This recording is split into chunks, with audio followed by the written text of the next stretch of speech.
My Heart in the Meadows.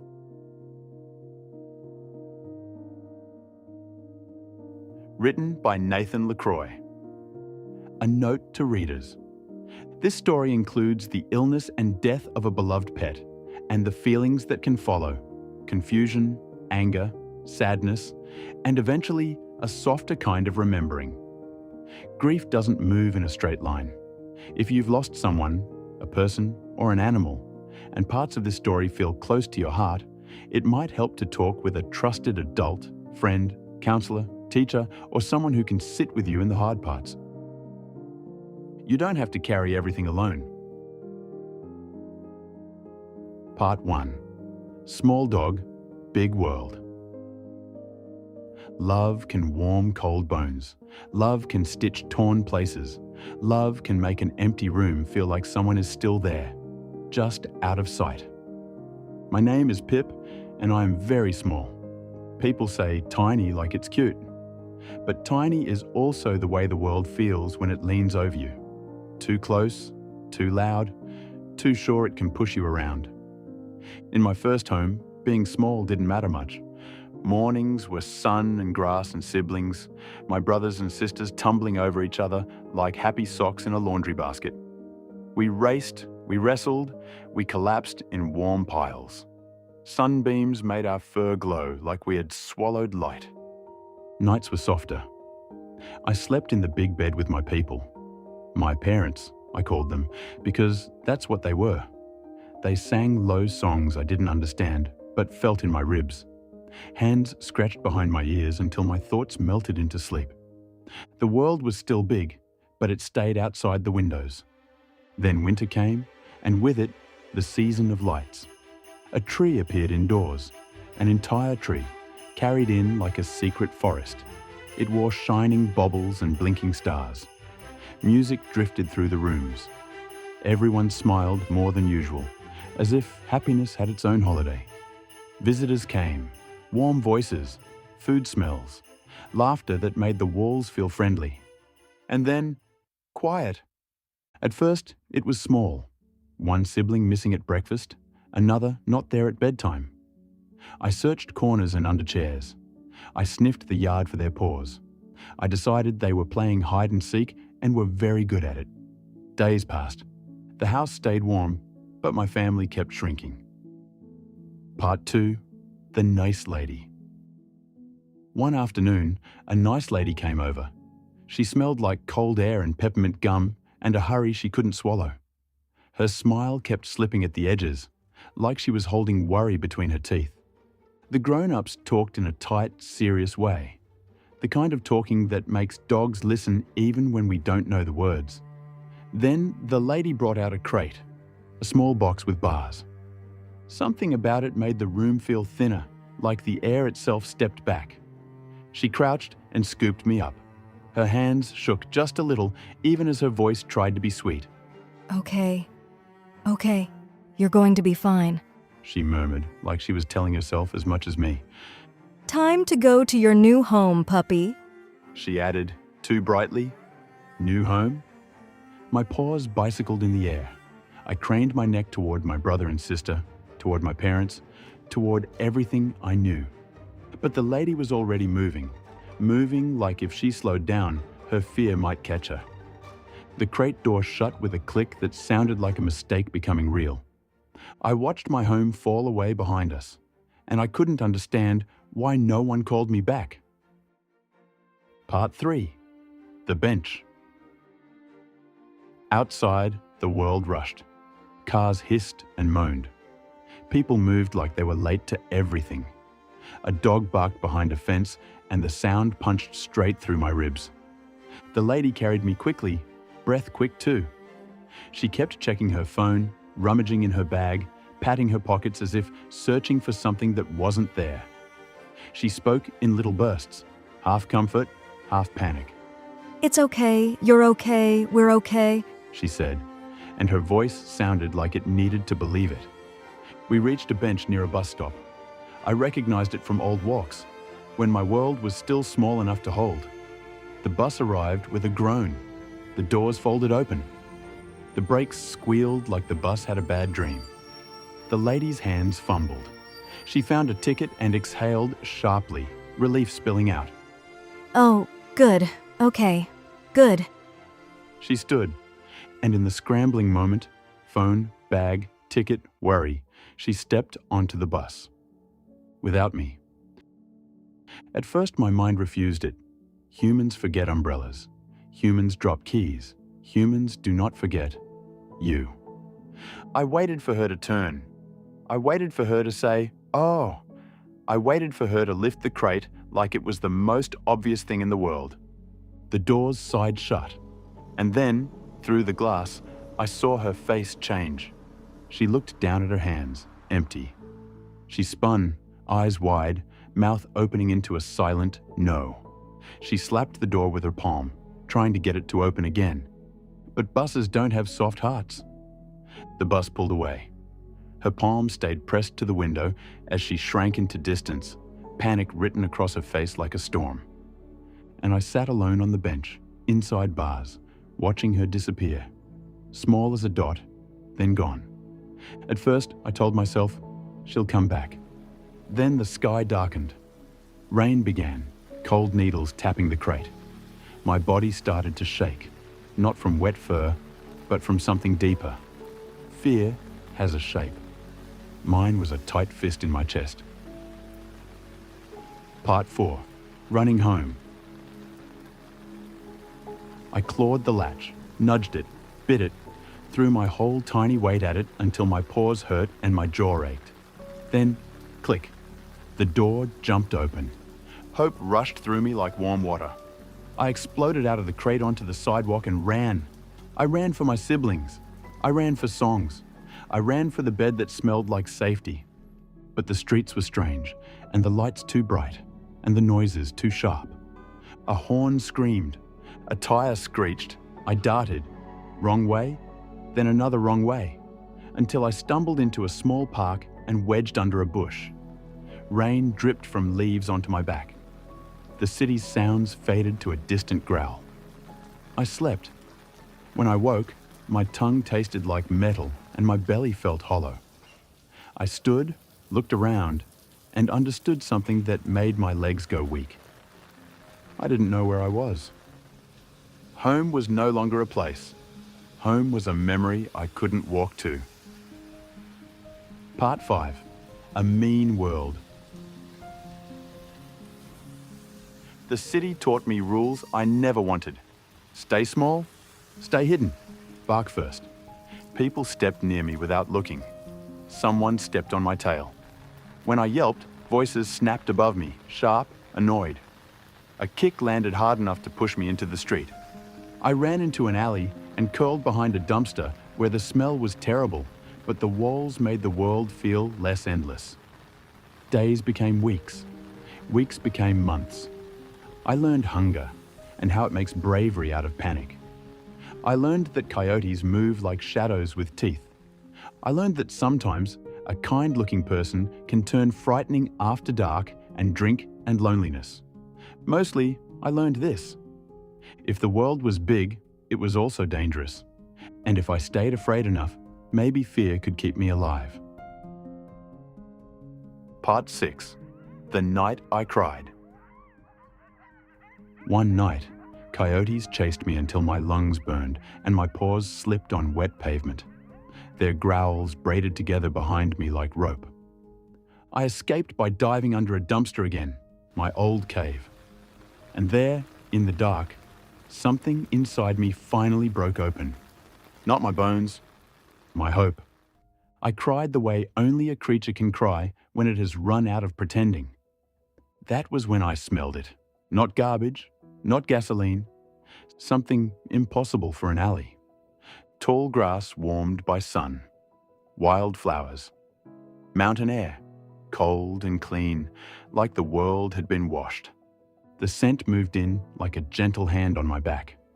A voice followed, calm as a steady heartbeat. Hello, little one. A dog stood at the alley's mouth, a beagle bulldog mix with kind eyes and a tail that wagged like it wasn't ashamed of hope. You look like you could use a friend. He said. He sat, making himself smaller on purpose. My name is Jasper, he said. What's yours? Pip, I whispered.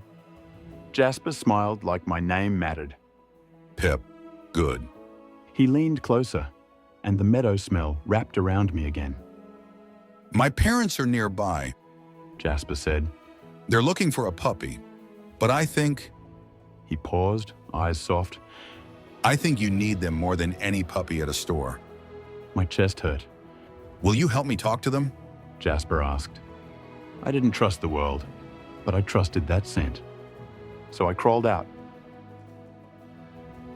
Part 7. A second home. Footsteps came.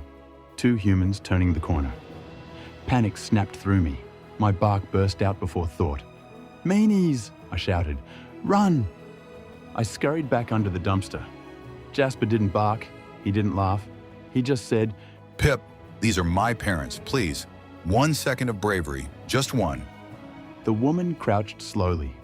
Hi, sweet boy. She said, voice warm like a blanket. Are you all alone?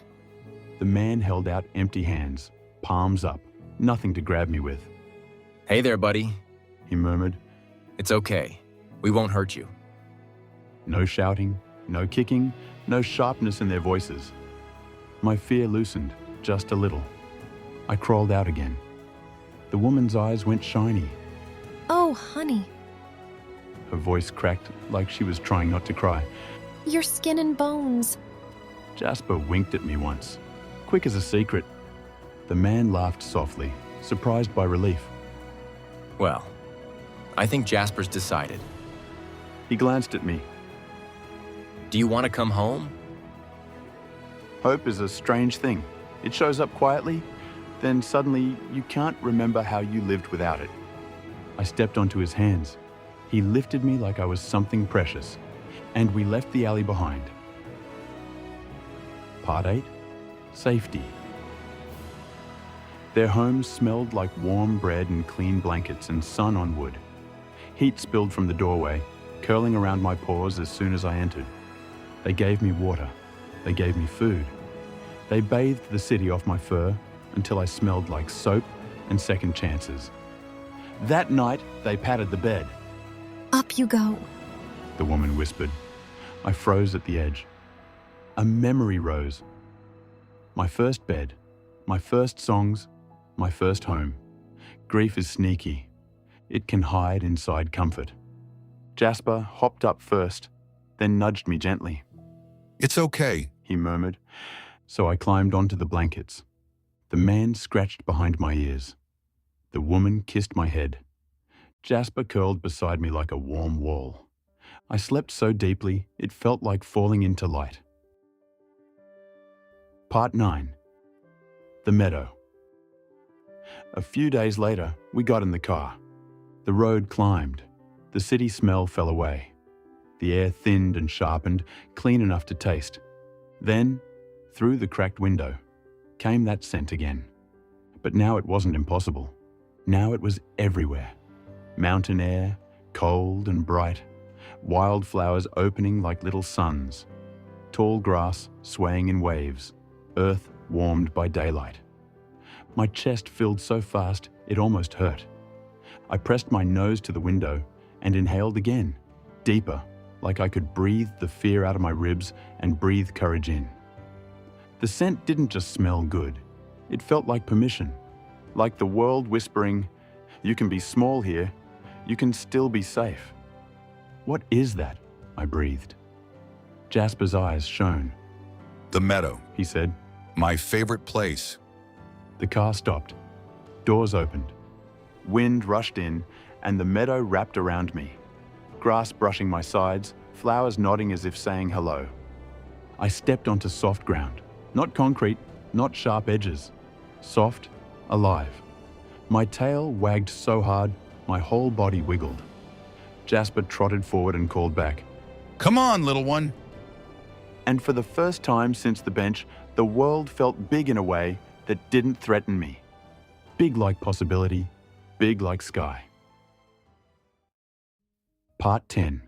The Lessons. The lesson of kindness. On a neighborhood walk, a fluffy dog approached, tail wagging, face open and friendly. My fear lunged. I barked first, loud and mean. "Go away!" The dog startled, ears drooping, and retreated with his person. For a moment, I felt safe. Then I felt awful. Jasper slowed beside me. Why did you do that? "He was going to hurt me," I said, but my voice didn't believe itself. Jasper sat in the grass, patient as a stone. Did he growl? "No." Did he show teeth? "No." Jasper nodded gently. Pip, I know you've had to protect yourself, but sometimes we bite at kindness because it's unfamiliar. He bumped my shoulder. Next time, try 1 second of kindness before you choose fear. 1 second, I whispered. Jasper smiled. That's how hearts learn. The lesson of fairness. One day, rain ruined our walk. My fur felt heavy. My memories felt heavier. "It isn't fair," I snapped at the sky. Jasper didn't argue. He simply stood beside me, steady. Life isn't always fair, He said. and I wish it were. I blinked. I expected a scolding. Instead, he added, Unfairness isn't proof you deserved what happened. It isn't proof you're unlovable. "So, what is it?" I asked. It's proof the world doesn't always explain itself, Jasper said. but you can still choose what kind of creature you'll be inside it. He paused, letting the rain speak too. And if you choose kindness, He finished softly. unfairness doesn't get to turn you into it. The lesson of love. That night, I dreamed of my siblings. Warm pile, sunbeam, the way my sister's ears flopped when she ran. I woke with a whine stuck in my throat. Jasper lifted his head. Pip, "I miss them," I whispered. tell me what you miss. Jasper said, moving closer. I told him I missed my family. My voice shook. When I finished, Jasper said, Missing someone is love. I frowned. "Missing hurts." Yes, Jasper agreed. love often does. He pressed his shoulder against mine. But missing doesn't mean you're alone. It means your heart is still connected. "Where does love go?" I asked. It stays in you, Jasper said. like a lantern. Lanterns don't always feel bright, I realized. Sometimes they feel heavy. But they still make light. Part 11. When Jasper changed. The change came quietly. Jasper didn't bounce as high. He slept longer in the mornings. He paused on walks, breathing harder, looking toward the distance as if listening to something I couldn't hear. My parents noticed too. Their hands lingered when they pet him. Their voices softened around his name. Then one day, Jasper didn't rise from his bed. Mom knelt beside him, tears shining. Oh, Jasper. Papa stroked Jasper's head, jaw clenched.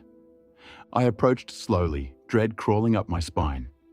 Jasper's eyes found mine. They were still, kind. Still him, but tired, like sunset, beautiful and slipping away. My parents wrapped him in a blanket. It's okay. Mom whispered. We're going to help you. Papa lifted Jasper carefully. They walked him out the front door. But Jasper didn't walk beside them. He was carried. The door shut. The house stayed warm. But safety felt suddenly fragile, like glass. I sat in the hallway and waited, listening for paws that didn't come back. When the car returned, I ran to the door. My parents came in alone. Mom was crying. Papa's eyes were red. I searched behind them anyway, certain Jasper was only delayed. Hide and seek, my brain tried, desperate. But grief filled the doorway like fog. My mom gathered me to her chest. Oh, Pip. I didn't understand their words, but I understood the shape of loss, and slowly, I understood. Jasper wasn't coming home.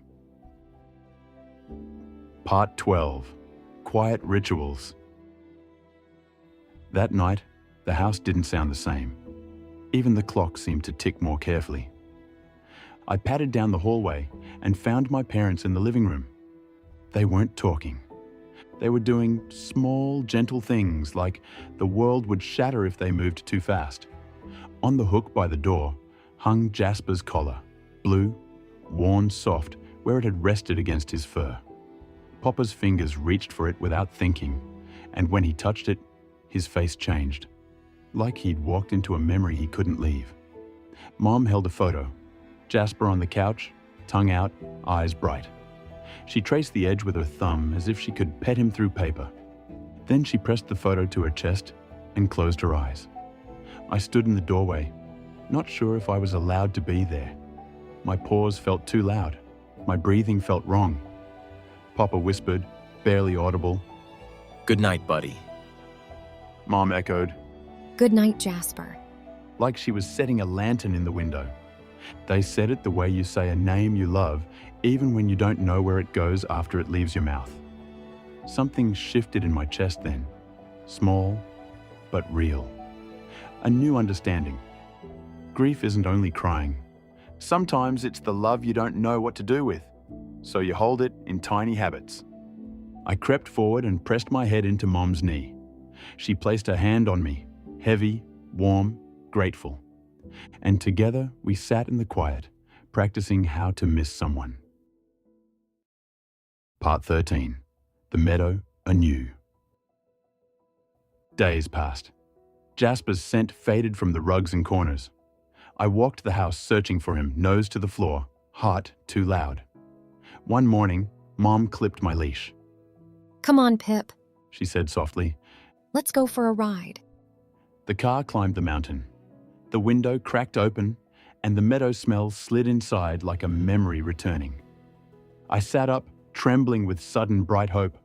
When the door opened, I sprinted into the grass. Wind, flowers, tall green waves. I closed my eyes and inhaled, filling every empty place in me with the meadow. Then I heard it, a rustle behind me, a voice warm as sunlight. Hello, little one. I spun. Jasper stood there, real enough to make my heart leap, soft at the edges, like the air couldn't quite decide whether to hold him or let him drift. "You're back!" I yelped. "You're back! You're back!" Jasper smiled. I'm here with you for a while. "Come home, Jasper," I begged. His gaze fell, gentle and sad. I can't. "Why?" My voice cracked. Wind combed the grass. Jasper's ears lifted, as if listening to the meadow itself. Some places hold us. He said quietly. This meadow is one of mine. I didn't like the answer, but I loved him. So I nodded, because love sometimes nods even when it hurts. "Okay," I whispered. "Then I'll come here. I'll come back, and we'll play." Jasper's smile warmed. I'll be here. Part 14. The 4 Weather Storms. Grief came like weather. It changed without asking. It returned when I thought it was done. First, I tried to make the truth smaller. Jasper was here, so Jasper wasn't gone. The meadow could bring him back fully. Someday.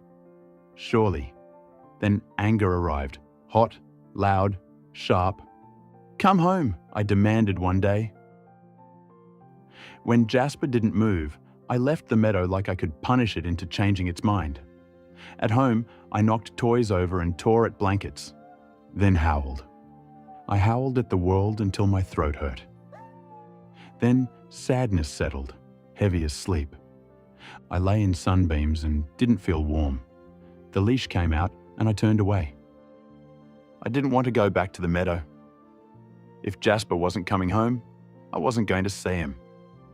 Months went by, and the lantern in my heart grew heavier. Heavier than my whole body, heavier than the whole world. On walks, I barked at strangers, at friendly dogs, at the world, because grief had made my fear loud again.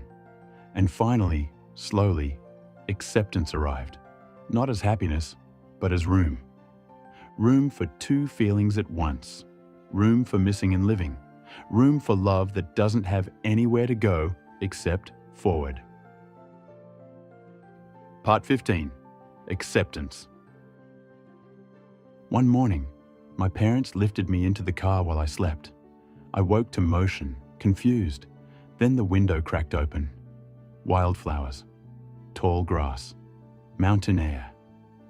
My heart sank and lifted at the same time. Two feelings living in the same small body. At the meadow, I didn't run. I walked. Slowly, I reached my spot and sat. Wind brushed my face. Grass whispered around me. I closed my eyes and breathed. For a long time, there was only wind. Then, soft as a thought, soft as a hand on my shoulder. Hello, little one. I turned. Nothing. Jasper, I whispered. Where are you? The wind answered the way Jasper always had. Steady, kind, close enough to feel.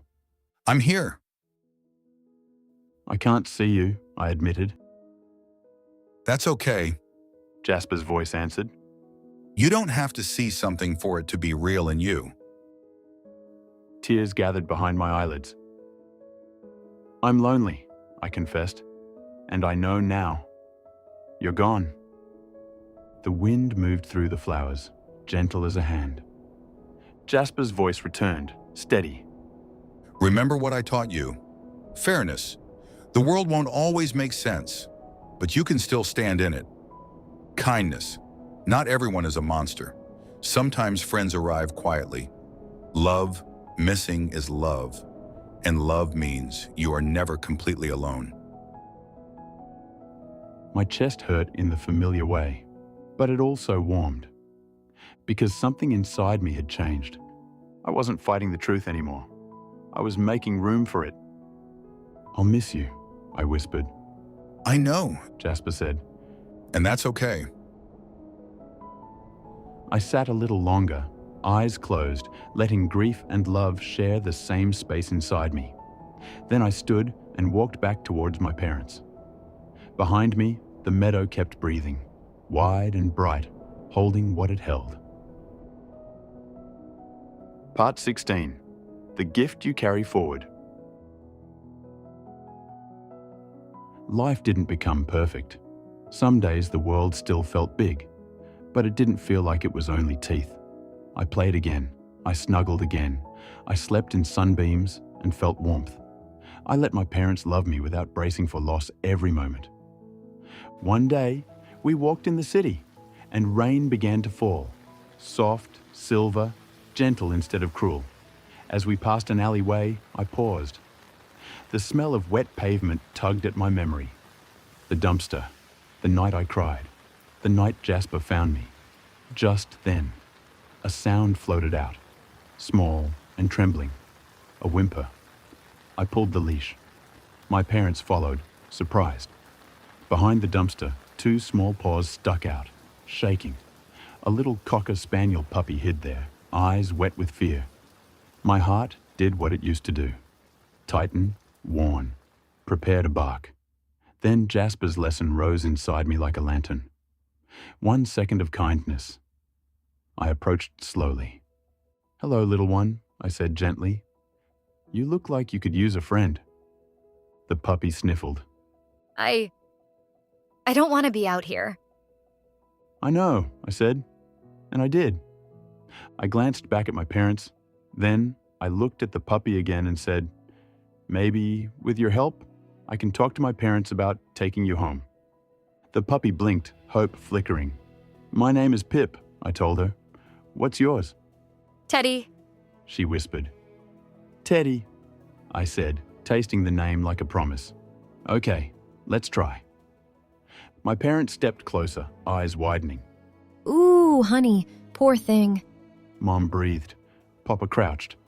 Well, look at that. He murmured softly. Another miracle. He looked at me. What do you say, Pip? Want a new friend?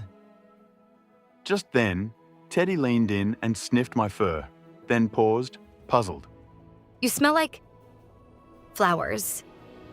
She whispered. For a moment, none of us moved. Rain ticked quietly against the dumpster. The alley held its breath. And then, just for a second, wind slipped between the buildings, warm where it shouldn't have been, carrying something clean and bright. Wildflowers, tall grass, mountain air. Teddy's eyes widened as if she smelled it too. Mom blinked and looked around, confused, like she had heard a song from another room. My chest tightened, then softened, because the scent didn't feel like magic. It felt like memory walking beside me. It felt like a lantern being lifted, just enough to light the next step. I didn't turn to look for anyone this time. I just leaned forward and nudged Teddy gently with my nose. One small, steady encouragement. Papa's voice warmed. Okay, He said softly. let's get you both home. They gathered Teddy carefully, wrapped her warm, and we walked out of the alley together. Rain on our backs, hope in our hands. And in the quiet part of my heart, where tall grass sways and wildflowers open, I carried what Jasper taught me. That love doesn't end. It changes shape. It becomes what you do next. And as long as my heart stays in the meadows, the lantern in my chest won't go out.